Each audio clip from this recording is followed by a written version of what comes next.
გამარჯობა მეგობრებო. დღეს ვისაუბრებთ იმ 5 ფუნდამენტურ შეცდომაზე, რომელსაც უშვებენ დამწყები და ხშირ შემთხვევაში საკმაოდ გამოცდილი მეწარმეებით საქმის წამოწყებისას. ეს მიზეზები შემდგომში განაპირობებენ საქმის წარუმატებლობას.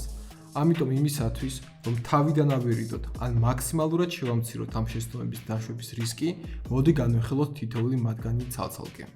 პირველი და ყველაზე ხშირი შეცდომა ბიზნესის დაწყებისას არის ის, რომ გწამდეს შენი იდეის წარმატების ყოველგვარი ვალიდაციის გარეშე. ეს იგივეა ტყეში სანადირო წასულმა მათ გაისროლო ტყვია და გჯეროდეს რომ მოარტყა მიზანს. შეიძლება მართლაც გაგიმართლოს მილიონიდან ერთ შემთხვევაში, თუმცა ეს მხოლოდ და მხოლოდ შემთხვევითობა იქნება. ხოლო იმისათვის, რომ წარმატება სისტემატური სახე მივცეთ, ამისათვის საჭიროა რომ დეტალურად შევისწავლოთ ბაზარი. გავაანალიზოთ რამდენად დიდი არის იგი და მაქსიმუმ სადამდე შეგვიძლია რომ გავიზარდოთ.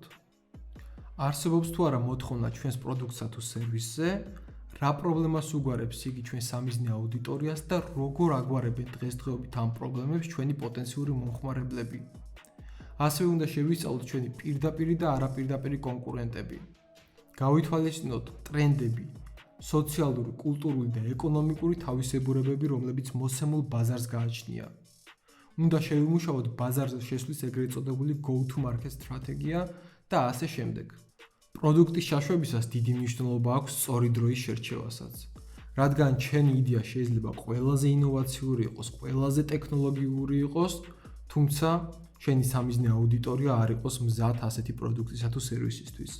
ზუსტად ეს დაემართა Google-ს 2012 წელს, როდესაც მან ჯერ კიდევ მაშინ გამოუშვა ჭკვიანი სათვალეები. თუმცა იმის გამო, რომ ტექნოლოგიები იმ პერიოდისთვის არ იყო საკმარისად განვითარებული, ხოლო მომხმარებლები არ იყვნენ მზად ასეთი ინოვაციისთვის, ბიზნესმა არ იმუშავა და Google-ს მალევე მოუწია ამ პროდუქტის უკან გაწევა.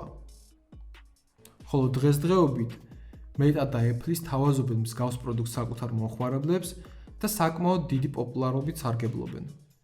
უფრო დეტალურად იმის შესახებ თუ როგორ უნდა მოვახდინოთ ჩვენი იდეის ვალიდაცია, ჯერ კიდევ იქამდე სანამ დავიწყებთ საერთოდ პროდუქტსა თუ სერვისზე მუშაობას, მინიმალური ფინანსური დანახარჯებითა და დროის რესურსის ინვესტირებით, დეტალურად ვისაუბრებ შემდეგ ვიდეოებში.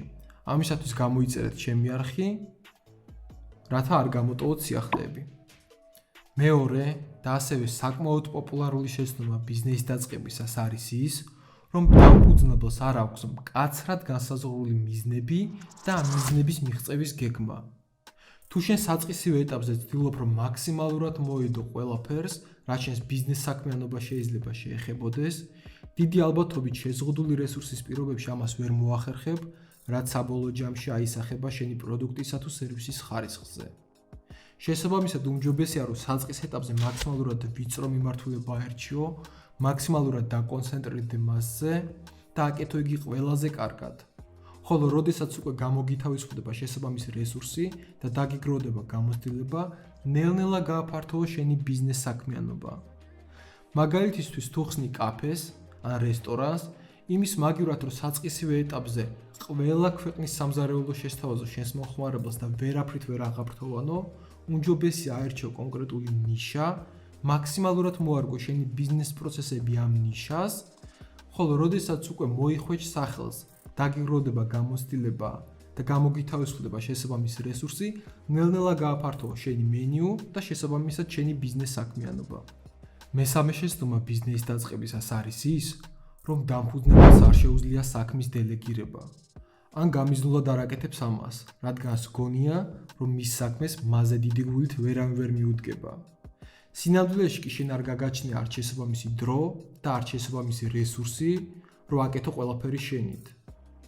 მარკეტინგი, დეველოპმენტი, ბუღალტერია, თანამშრომლების მოძიება, მოწოდებებთან ურთიერთობა და ასე შემდეგ. ან რომც გამონახო ეს დრო, დიდი ალბათობით გადაიცვები. ასევე შენ არ გაქვს ის ცოდნა და გამოცდილება, რომელიც გააჩნია შესაბამისი მიმართულების სპეციალისტს. შესაბამისად, თუ არ გინდა რომ გადაიწვა ან შენ, იმიტომ რომ გინდა რომ ყველაფერი აკეთო შენით, ან გადაიწვას შენი ბიზნესი, არასწორად გადადგმული ნაბიჯების გამო, სჯობს რომ ისწავლო საქმის დელეგირება. მეოთხე შეცდომა, რომელსაც ხშირად უშვებენ მეწარმეები ბიზნესის საწყის ეტაპზე, საკმაოდ მჭიდროდ არის დაკავშირებული წინა შეცდომასთან. როგორც უკვე აღვნიშნეთ, საქმის დელეგირებას უდიდესი მნიშვნელობა გააჩნია. თუმცა კიდევ უფრო მეტად მნიშვნელოვანია, ვისზე ვადელეგირებთ საქმეს. რადგანაც არაკომპეტენტური თანამშრომელი, რომელსაც დაიქირავებთ დაბალი ანაზღაურების სანაცვლოდ, დიდი ალბათობით შენი ბიზნესის დაღმავლის საწინდარი გახდება. რადგანაც სწორედ თანამშრომელია ის პიროვნება, რომელიც ქმნის შენი ბიზნესის რეპუტაციას. რეპუტაცია კი საბოლოო ჯამში აისახება ბიზნესის წარმატებასა და ფინანსებზე. თუმცა არ ღირს ზედმეტად მაღალანაზღაურებადი კადრების მოძიება იმ იმედად, რომ საქმე უკეთესად გაკეთდება. რადგანაც ხშირ შემთხვევაში გამოცდილ პროფესიონალებს სხვა მოტივატორები გააჩნიათ, როგორებიც არის განვითარება, სწავლა, საინტერესო საქმე და ასე შემდეგ, რაც რთულია რომ შესთავაზო შენ ბიზნესის საწყის ეტაპზე. კატეგორიულად არ არის რეკომენდირებული ნათესავებისა და ახლობლების აყვანა. რადგანაც ბიზნესში, განსაკუთრებით კი მის საწყის ეტაპზე, მნიშვნელოვანია რომ იყო მომთხოვნი. ლმობიერი, მაგრამ მომთხოვნი. მისი განხორციელებაც საკმაოდ რთულია ახლო ადამიანებთან მიმართებაში. ეს კი საბოლოო ჯამში აისახება მათ დამოკიდებულებაზე შენი ბიზნესის მიმართ და საბოლოო ჯამში ისევ და ისევ შენს ჯიბეზე. აქედან კი პირდაპირ გადავდივართ მეხუთე შეცდომაზე. როგორც უკვე აღვნიშნე, რეპუტაციას უდიდესი მნიშვნელობა გააჩნია. მისი უგულებელყოფა კი ბიზნესის წარუმატებლობის გარანტორია. იქიდან გამომდინარე, რომ ადამიანები ზოგადად მეტად მიდრეკილნი არიან გააზიარონ ის, რაც არ მოეწონათ, ვიდრე ის, რაც მოეწონათ, ერთმა უკმაყოფილო მომხმარებელმაც კი შესაძლოა მეტი რეპუტაციული ზიანი მიაყენოს შენს ბიზნესს, ვიდრე 1000-მა კმაყოფილმა. სწორედ ამიტომ თითეული კლიენტის პრობლემას მაქსიმალური ყურადღებით უნდა მოეკიდო, ბიზნეს პროცესები კი ისე გამართო დაწყებული მომსახურებიდან დამთავრებული პროდუქტის ხარისხით, რომ უკმაყოფილების რისკი მაქსიმალურად შეამცირო. სწორედ ეს არის ის 5 ძირითადი შეცდომა, რომელსაც ყველაზე ხშირად უშვებენ დამწყები მეწარმეების საქმის წამოწყებისას. თითოეულ მათგანს უფრო დეტალურად შემდეგ ვიდეოებში განვიხილავთ. იმისათვის რომ არ გამოტოვო სიახლეები, გამოიწერე ჩემი არხი, დალაიქე ეს ვიდეო და სხვებსაც გაუზიარე იგი. მადლობა ყურადღებისთვის.